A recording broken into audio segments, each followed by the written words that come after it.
Welcome to Survival Mode Disrupted, the podcast for those who are done performing, done people pleasing, and done living life on autopilot. I'm your host, Letitia, the Survival Mode Disruptor, and this is where we create disruptive, unapologetic transformations for those who are ready to exit survival mode and reclaim their power. Every episode is your permission slip to burn the rule book, break the cycle, and finally build a life that feels like yours. So let's disrupt everything that's holding you back and start living life on your own terms. Welcome to Survival Mode Disrupted. This is your trigger warning. This podcast contains unfiltered conversations about trauma, abuse, and survival. Discretion is advised. This is not therapy or medical advice, just real people sharing real stories. So please take care of yourself and pause if you need to. If this conversation hits home, grab the book Survival Mode Exit Plan, your raw, unapologetic blueprint to break free. Available now by scanning the QR code or clicking the link in the comments. Hello, and welcome back to another episode of Survival Mode Disrupted. I am your host, Letitia, the Survival Mode Disruptor, and today we have Dawn with us. Dawn, why don't you introduce yourself? Oh, thank you, Letitia. I'm so honored to be here with you and with your audience. A little bit about me. I have been a nurse for 30 years. I'm an advanced grief recovery method specialist, an author, and a facilitator of women's retreats. So, how did I end up here? I'd been in nursing for about 30 years, and I realized something was missing. I wasn't feeling so fulfilled in my career. And I wanted to help people in another way because I had noticed that my clients, my patients, were suffering from physical issues after going through some traumatic times in their lives. Well, not only did I see that with my patients, but I also saw that in my own life. That looking back, I saw how physical issues had come up in my life after I'd experienced transition and trauma. I ended up deciding that I was going to do some looking at a program called the Grief Recovery Method. I went into a specialist training, and I didn't really think that things in my life had caused me grief because I looked at grief as the result of a death. And I hadn't experienced many of those except for with a couple grandparents. Well, what I realized first day into this training was I had a significant amount of grief from things that had happened in my life. And I looked back over time, and at the age of 30, I was divorced, and I couldn't figure out how I'd gotten there. It was just really heartbreaking to me that at 30 years old and with a 3.5-year-old son, I was getting divorced. But then I looked back at my life, and when I was 15 years old, I entered into my first significant relationship with a man. And he was very charming. He was 3 years older than me. He was the senior, inviting me to the senior prom. And it seemed amazing. Like, why did this person notice me? And this is a great. I'm going to start dating this man. And he seemed so kind and nice until he wasn't. And then there was 7 years of abuse, physical abuse, emotional abuse. And I didn't know how to navigate that. And there was part of me that felt really ashamed that I stayed in that situation. Like, shouldn't I have known better to get out of it? But I didn't. I didn't know how to get out. I was scared. It wasn't something I'd encountered in my life previously. And so sadly, because I didn't know how to navigate it, I took it into everything else in my life. As I looked over my divorce and why it happened, I realized that pain from that first relationship that was abusive had made it completely impossible for me to have a healthy relationship with someone moving forward because I hadn't figured out how to do the healing. And so I didn't know how to communicate. I was very reactive. I remember having a counseling appointment with my husband, and he was so upset because he didn't understand why I reacted to things the way that I did and why I didn't feel safe. And he actually said, I've never done anything to harm you. Why do you not feel safe?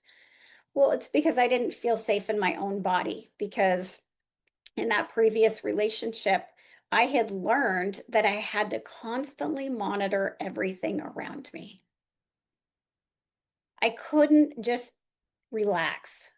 I had to be aware of what was going on in the room because at any moment things might change and I might not be safe anymore. And that's what I'd experienced during some of the most formative years of my life when I was a teenager, is that loss of safety. And even to this day, I've done a lot of healing, but that my safety is always my number one priority still to this day. And I feel sad about that in a way because I know that it was those experiences in my childhood that led me to who I am today. And as I look back, how did I get myself into that situation? How did I not see that? But when you meet someone who seems super charming, and when maybe things aren't the best at home, I was growing up with an alcoholic father and an alcoholic stepfather. And so I didn't always feel the most important at home because the priority was on what was the addict doing or not doing, and how do we manage that? And so I looked for that attention elsewhere. And here was this individual that showed up and wanted to give me all this attention, but it was at a price. And that price was my safety. That price was just honoring myself.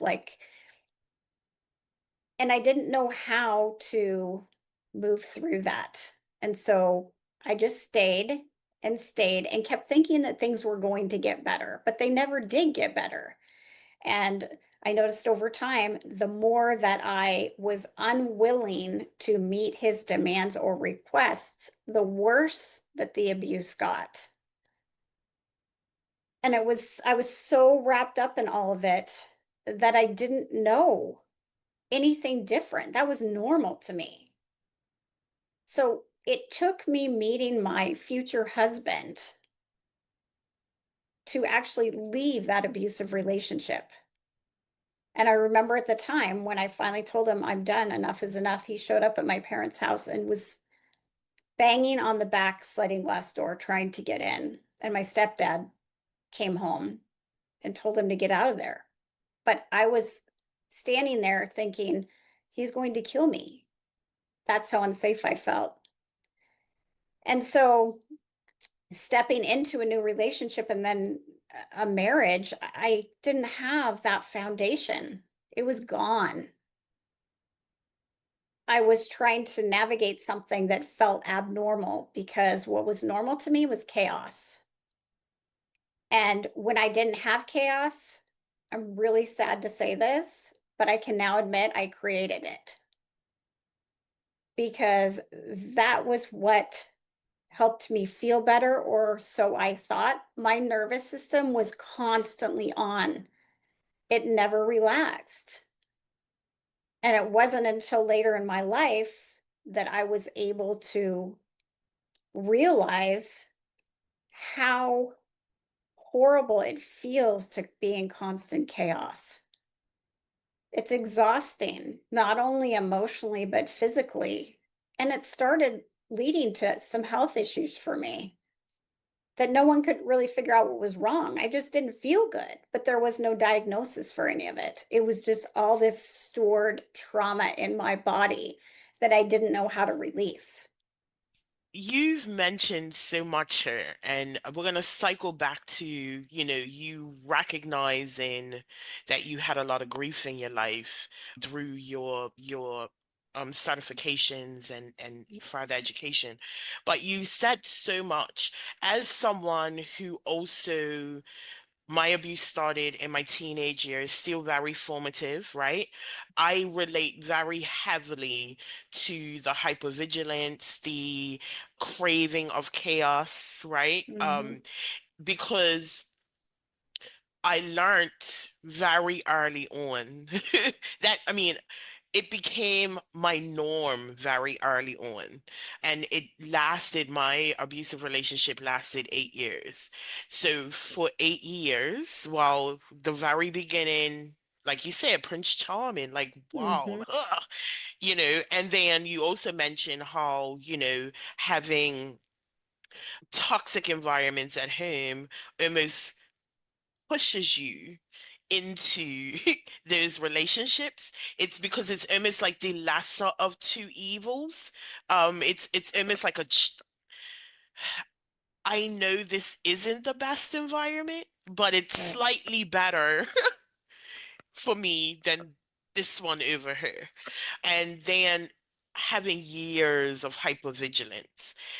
I remember at one point in time, no one could approach me from behind without Mm. me almost ready to attack because of the type of abuse that I went through, and then almost feeling silly when I'm recognizing I'm not unsafe here, Right. but I was always attacked from behind. So for Hmm. me it was like, ugh, get away, don't come too close. And it's interesting how you also mentioned how you carried the residual impacts of your trauma into your marriage without actually recognizing that.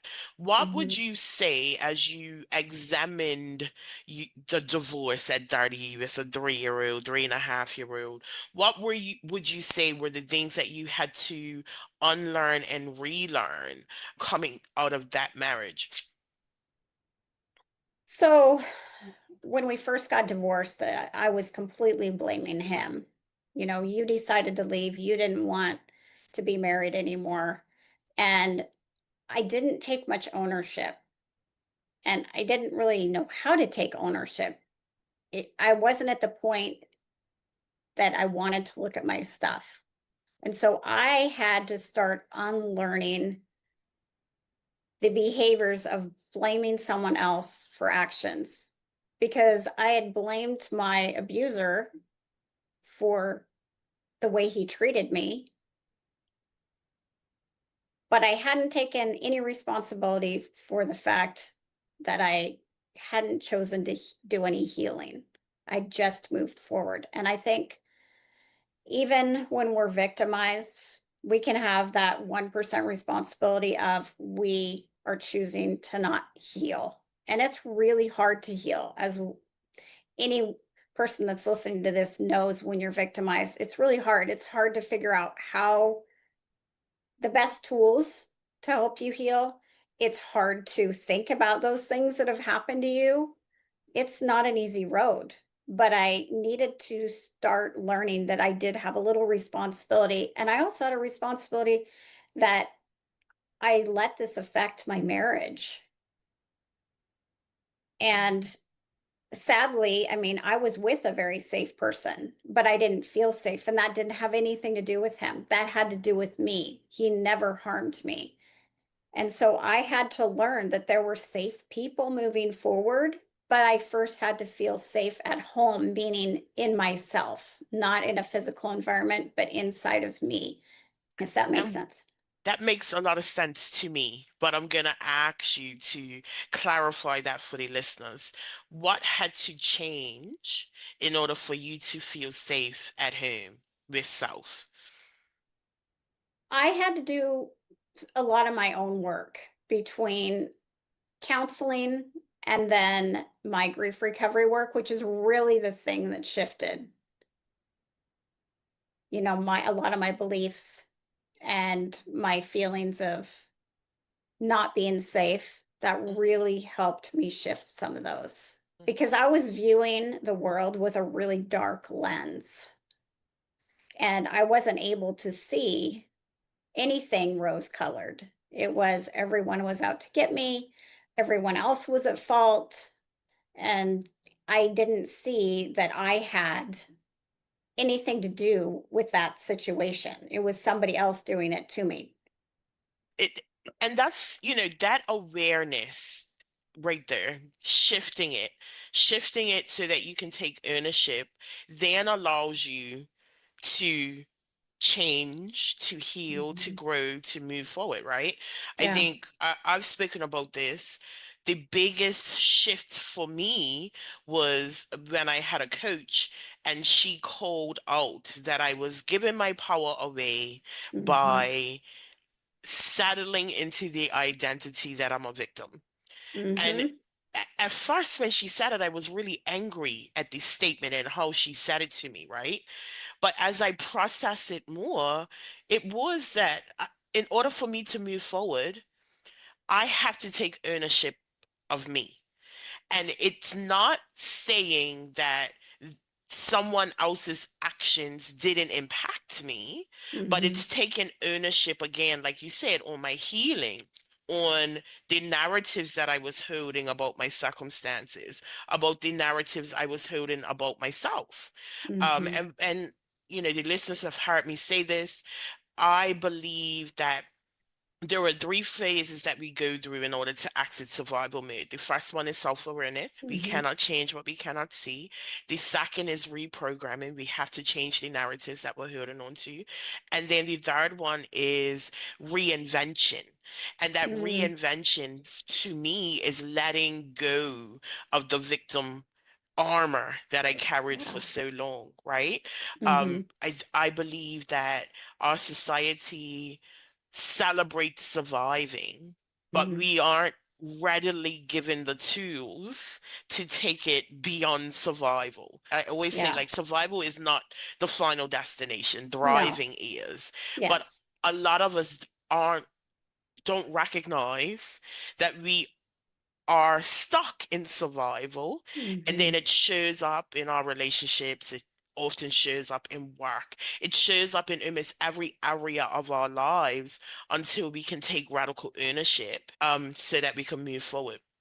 Now, when you mentioned the grief earlier, you said, you thought grief was associated with death. Now, what is your new definition of grief, and why was the grief certification so powerful in your healing with that new definition of grief? Sure. So, grief is the normal and natural reaction to any type of loss, transition in our lives.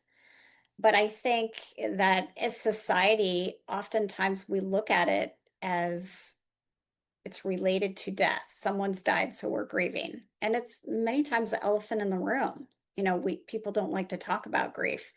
But with trauma, there's grief. And so for me, it shifted everything considerably because I was holding so much inside, things that I'd never talked about, anger and events that had happened. And when we're not allowed or we don't feel safe talking about how we feel about different things that have happened in our lives, it keeps us from healing. And when we have safe spaces to talk about our feelings and know that we're being heard and no one's judging or criticizing us or trying to fix the situation, it's like the first step in our healing. And so going through this certification and doing my own work and looking at aspects of my life that were causing grief, not only relationship with my dad that was less than what I'd hoped for, but my divorce and my abusive relationship and many things in life. I talk to individuals about even happy events like getting married can be a grieving experience because you're giving up the life you had for a new life. And so you can have those conflicting emotions. I can feel happy and then I can also be sad for the life I'm giving up. So once I was able to look at aspects of my life that had caused me grief and give a voice to those emotions, I was able to start letting go and moving forward.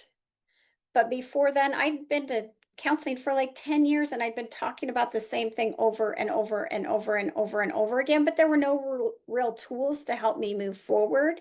It was just talking.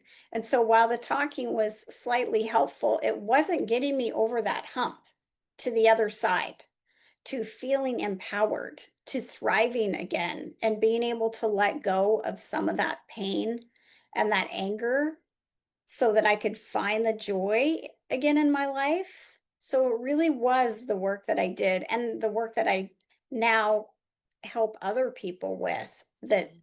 I've noticed helps people just move forward in a positive direction instead of staying stuck in that grieving experience or those memories. I love the new definition, that transition, the loss. I mean, that then expands it to, again, all areas of our lives. And oftentimes we very neatly pack away our experiences and the Hmm. emotions that are attached to it and just move on, like you said. And a huge part of our healing is being able to process so that we can let Hmm. go. And then once we can let go, then that gives us the opportunity to redefine how we show up, redefine what it is that we want, and then make a conscious decision to do something different than Hmm. we've been doing before. So I love that reframe in respect to grief, and I can definitely see how that can be very empowering, particularly as I understand how we tend to just pack things away into neat little packages, and Hmm. often they don't get re-exposed until we're triggered by something, and then it all kind of like comes out and you're like, where did all of this emotion come from? Where is all of this uh, because it doesn't seem like maybe the event warranted it, but it's simply Right. because we haven't been able to process emotions, our Hmm. emotions fully. Yeah, I talk about the backpack that we carry. Like when we're born, our backpack is empty, but then, somebody bullies us at school, a rock goes in it. And then our first romantic breakup, another rock goes in it. And pretty soon it's so heavy we can't carry it anymore. And that's because we haven't been given tools to help us unpack the backpack. And so you're right. Then one little event shows up, which doesn't seem like our response is warranted, but we react.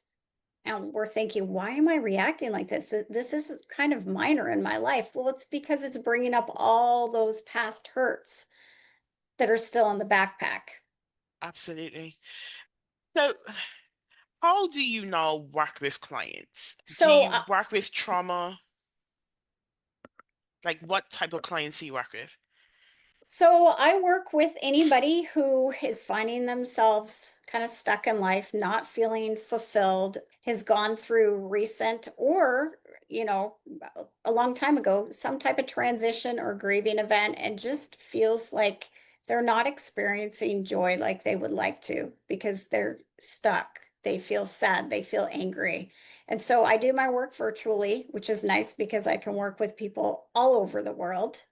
We do it over 6 to 7 sessions, and I take them through the grief recovery method with which is an action-based tool. It's an educational tool. So what's nice and different from counseling is they meet with me for 6 or 7 sessions, and then they have this tool to use for any transition or loss or grieving event that happens in their life. And they don't need to come back to me. If they want to, they can. Counseling, like I went to a counselor for 10 years and had to keep going back because I didn't have the tools. So this is a wonderful way that people can continue moving forward and processing the different events that happen in their life because we know from the minute we're born until the minute we die, we go through transition. Hmm. I love showcasing different modalities on this show Hmm. simply because, like you said, I was in counseling and therapy for almost a decade. And Hmm. Mine was initially forced because of a suicide attempt.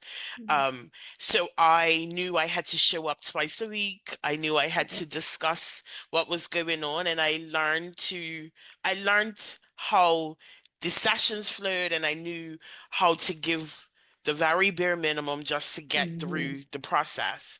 And like you said, I didn't have the tools. I spent years reliving my trauma though. And I would say each time I revisited it, it impacted me less, but I Mhm. definitely wanted a tool to be able to let go and move on. So I think it's very interesting, the grief recovery. I would not have aligned that with, trauma recovery either, but I think Mhm. it's great to showcase this for the listeners. So, Dawn, I've enjoyed our conversation. How can we find you online? So my website is dawnmichellejackson.com with one L in Michelle. I'm also on Facebook and I'm on LinkedIn and I have a YouTube channel. Okay. Well, we'll make sure all of that information is in the show notes. Before we wrap it all up, Dawn, give us one key takeaway for the listeners. One key takeaway is where you are in your life is only one page of your story. It's not your whole story. There is hope moving forward. And regardless of what's happened to you, there's healing that can happen and your life can change. It just takes that one step of moving forward and asking for support and being willing to open yourself up. The willingness to change has to supersede the willingness to stay the same. But when you are willing, I do believe that you can find the support that you need to be able to thrive in your life. Dawn, thank you so much for your time on Thank Survival you. Mode Disrupted. And listeners, thank you for catching another episode. I want to remind you, you were not built to break, but you damn Mhm. sure were not built to just survive. Disrupt the cycle, reclaim your life, and thrive on your own terms. And I will see you next week.